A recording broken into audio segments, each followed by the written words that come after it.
బైబిల్లో హేబేలు కయీను ఇద్దరు అన్నదమ్ములు. జాగ్రత్తగానండి.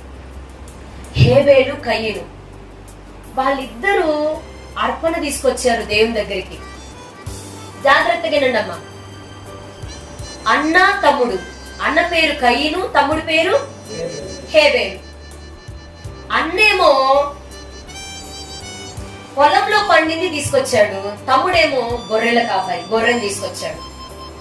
నా ప్రియమైన దేవుని ప్రజలారా, దేవుడు ఏమని అడిగాడా? దేవుడు ఏం అడగల. అడగక ముందు తీసుకొచ్చి టేబుల్ మీద పెట్టాడు. అర్పణ. ఈరోజు అన్యాయం ఎట్లా జరుగుతుందో నేను మీకు చెప్తున్నాను. ఆ అన్యాయం జరుగుతున్న పరిస్థితుల్లో నేను ఎలా ఉండాలో, మీరు ఎలా ఉండాలో దేవుడు చెప్తున్నాడు.